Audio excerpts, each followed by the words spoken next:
Hello everyone, আসসালামু আলাইকুম। কেমন আছেন সবাই? আশা করি আল্লাহর অশেষ রহমতে ভালো আছেন, সুস্থ আছেন। আলহামদুলিল্লাহ, আমি আমার পরিবার নিয়ে ভালো আছি।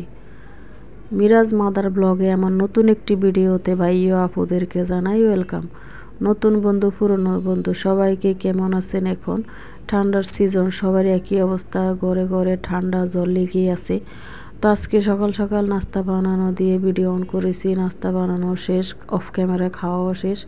রুটি বানিয়েছি, ডিম ভাজি করছি, চা বানিয়েছি। তো চা দুই পদের চা বানিয়েছি, একটা হলো রং চা আমার জন্য, আর এক পদ হলো দুধ চা আমার ছেলের জন্য। আজকে ডিম পোস্ট দিয়ে রুটি খেয়েছে, আর বলে আম্মু আমাকে একটু চা বানিয়ে দেন। তো ওকে তো আর রং চা দেয় না, একটু দুধ চা বানিয়ে দিয়েছি। আর আমরা হাজব্যান্ড ওয়াইফে ডিম ভাজি আর তারপর রুটি দিয়ে নাস্তা করেছি আজকে, আর সাথে খেয়েছি রং চা। কয়েকদিন ধরে একটু ঠান্ডা ঠান্ডা ভাব, সবারই ভালো লাগে না, কেমন জানি লাগতেছে, কোনো খাবারই মুখে স্বাদ লাগতেছে না। তো নাস্তা খাওয়া শেষ, অফ ক্যামেরায় বিছানাটা, এই যে বিছানার চাদর চেঞ্জ করে নিয়েছি। কয়দিন ধরে একটু চেঞ্জ করব করে করা হয় নাই, যেহেতু আমার ঘরে অত মানুষ নাই বেশি, আমার একটাই ছেলে, তো ময়লাও কম হয়, সমস্যা হয় না। তারপরও নতুন বিছানা চাদর বা পুরনো হোক নতুন হোক, চাদর যেদিন চেঞ্জ করি ওই দিনে ভালো লাগে। পুরনো চাদর দিলেও সৌন্দর্য বেড়ে যায়। তো ময়লাও হয়েছে, দুবো দুবো করে ধোয়াও হয় নাই। তো আজকে উঠিয়ে ফেলেছি। তো একটা চাদরও চেঞ্জ করেছি, দেখতে পাচ্ছেন আমি বিছিয়ে নিলাম ভালো মতো বিছানাটা, জেরে পরিষ্কার করে একদম বেডটা গুছিয়ে নিয়েছি। তারপরে এখানে আর্টিফিশিয়াল একটা ফুলের, এই যে আমার ছেলে কিনে এগুলো মাঝে মাঝে আমার সাথে মেলা গিয়ে পছন্দ করে। তো আমি বলি, বাবা এগুলো তো বারান্দার মধ্যে ঝুলালে বেশি ভালো লাগে। আমাদের যে বাসার বারান্দাটা একদম অন্ধকার, এক সাইড মানে আমাদের বাসার এই পিছন সাইডে হলো একটা বাড়ি, তো বাড়ির জন্য ঘরেও তো আলো আসে না। এই টাইমে আমি ভিডিও করতেছি আর কারেন্টও চলে গেছে, তো আমার ঘরে যে সার্চ লাইটটা ছিল ওটাই জ্বলতেছে। তো একটু অন্ধকার অন্ধকারও আসছে, যাই হোক আপনারা ক্ষমা সুন্দর দৃষ্টিতে দেখবেন।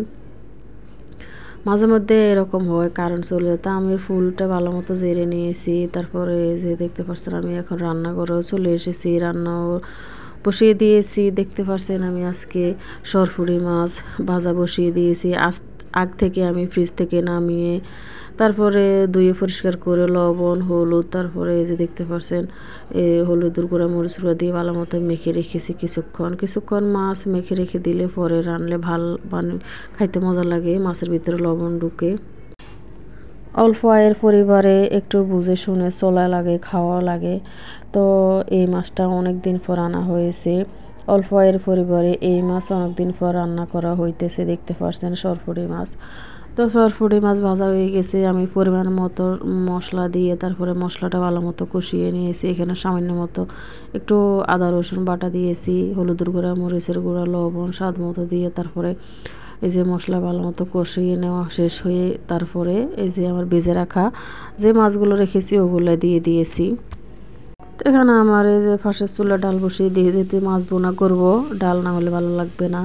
ভোরবেলা দ্রুত ঘুম থেকে ওঠার কিছু উপায়, আপনারা যখন ঘুমাবেন আর কি, অনেকে রাত জেগে থাকে, কাজ করে। যাদের কাজ থাকে তারা রাত জেগেও কাজ করে, যাদের কাজ নাই তারা একটু তাড়াতাড়ি ঘুমায়। তারপরও 10টার মধ্যে ঘুমানোর চেষ্টা করবেন, তাহলে ভোরবেলা অতি তাড়াতাড়ি উঠা যায়, কারণ এখন রাত অনেক বড় হয়ে গেছে, শীতের রাত। আর যদি তাও না পারেন, দেরিতে ঘুমাইলে যাদের কাজকর্ম থাকে অবশ্যই রাত জেগে কাজও করা হয়। তো মোবাইলে অ্যালার্ম দিয়ে রাখলে সময় মতো উঠানো যাবে। যারা সংসারে যদি বেশি মানুষ থাকে, অনেক মানুষও কিন্তু দেখবেন সকাল সকালে উঠে যায়, বৃদ্ধ লোক থাকলে তাদের অভ্যাস হয়ে যায় সব সময় সকাল সকালে ঘুম থেকে উঠে যাওয়ার। তো বলে রাখবেন যে আমাকে তাড়াতাড়ি ডাক দিবেন, আমি তাড়াতাড়ি উঠতে চাই। এরকম যদি লোক নাও থাকে, তারপর মোবাইলে অ্যালার্ম দিয়ে রাখবেন। মোবাইল যদি অ্যালার্ম দিয়ে না রাখতে পারেন, তাহলে দেখবেন কি একদিন দুদিন রাখতে রাখতে অভ্যাস হয়ে যাবে যদি আগে থেকে মনে না রাখে থাকে আর কি। তো একদিন দুদিন রাখতে রাখতে দেখবেন অভ্যাস হয়ে যায়, তাহলে মোবাইলে অ্যালার্ম দিলে সময় মতো উঠা যায়। সকালের যে ভোরবেলা যে আবহাওয়াটা আমাদের শরীরে যদি লাগে অনেক ভালো। আমরা ঢাকা শহরে থাকি, তারপরে এই ভোরের আবহাওয়া আমাদের শরীরে তেমন একটা লাগে না, তারপরে সকাল সকাল উঠে যদি একটু ছাদে যাই ভালো লাগে। তো আমার এই যে ফাইনাল লুকটা মাজবোনা হয়ে গেছে। এখন হচ্ছে বিকেলবেলা আমার ছেলে এই ম্যাডামের কাছে পড়া হয়ে গেছে, তো এগুলো এলোমেলো আছে, আমি একটু গুছিয়ে নেব টেবিলের উপরে। ম্যাডাম একটু নাস্তা দিয়েছি, ওটাও খাওয়া হয়ে গেছে। তো যাই হোক, যদি সকালের আবহাওয়াটা আমাদের শরীরে লাগে তাহলে অনেক ভালো, অনেক রোগের উপকার হয়, ভালো লাগে, শরীর মন সতেজ থাকে। তো যেদিন ঘুম থেকে দেরিতে উঠি দেখবেন সকাল সকাল যদি না উঠি দেরিতে উঠি ঘুম থেকে, কিন্তু কোনো কাজ করতে মন চায় না, শরীর কেমন জানি জিমায়, ভালো লাগে না।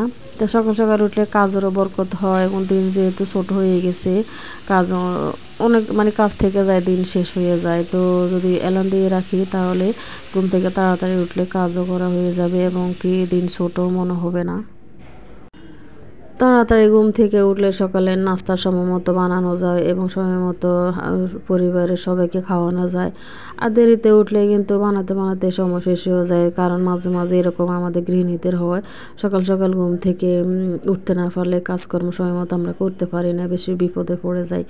তো যাই হোক, দুপুরে রান্না বান্না হয়েছে, খাওয়া শেষ হয়েছে, রেস্ট নেওয়ার পরে ম্যাডাম আসলো বিকালবেলা, ছেলেকে পড়াইলো, সব কিছু পরিষ্কার করে তারপরে একটু সন্ধ্যা নাস্তা বানাতে চলে এসেছি। এখানে ছোলা বুনা বসিয়ে দিয়েছি, পেঁয়াজ কুচি যখন দেওয়ার পরে ব্রাউন কালার হয়ে গেছে, আমি এখানে দিয়ে দিলাম আদা রসুন বাটা, তারপরে স্বাদ মতো লবণ, হলুদের করে ভালো মতো কষিয়ে তারপরে এই যে ছোলাগুলো ঢেলে দিয়ে এখনও ভেজে নেব।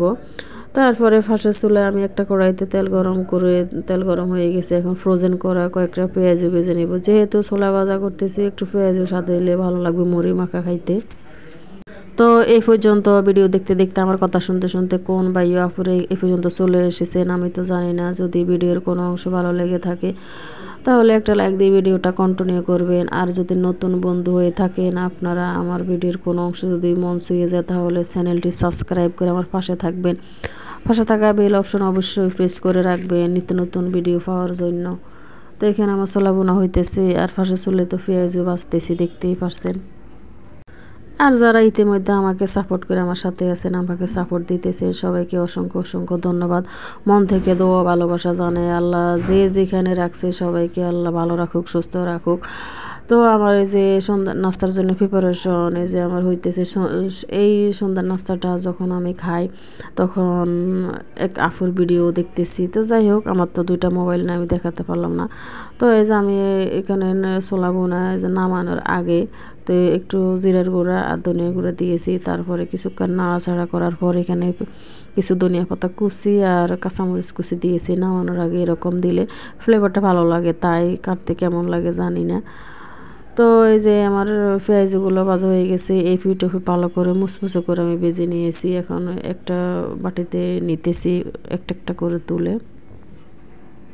তো যেদিন ঘুম থেকে তাড়াতাড়ি উঠে যদি কাজকর্ম ভালো লাগে করতে, মনটা ভালো লাগে আর কি, তা আমি আমার ভাইয়া আপুদের কাছে শেয়ার করলাম কীভাবে তাড়াতাড়ি উঠানো যায়। তো এই আর কি আমার ছোলা ভাজা, তারপরে এই যে পেঁয়াজ ভাজা হয়ে গেছে। এখন আমি এখানে পেঁয়াজ কুচি, ধনিয়া পাতা কুচি, শসা কুচি নিয়েছি। তারপর আমি এখানে নেব এই যে মাখানো হয়ে গেছে, এখানে আমি ছোলা ভাজা নেব, তারপরে পেঁয়াজ ভেজে নিয়েছি ওগুলো নেব, সরিষার তেল দিয়ে ভালো মতো মেখে আজকে আমরা সন্ধ্যার নাস্তা করব। তো ভাইয়া আপুরা ভিডিওটা কেমন লাগছে অবশ্যই কমেন্টে জানাবেন। যদি ভুল ত্রুটি হয়ে থাকে অবশ্যই ক্ষমা সুন্দর দৃষ্টিতে দেখবেন, আপনাদের বোন মনে করে। হয়তো এই পর্যন্ত কোনো ভাইয়া আপুরা হয়তো শুনবেন না, যারা শুনবেন তাদের কাছে বলি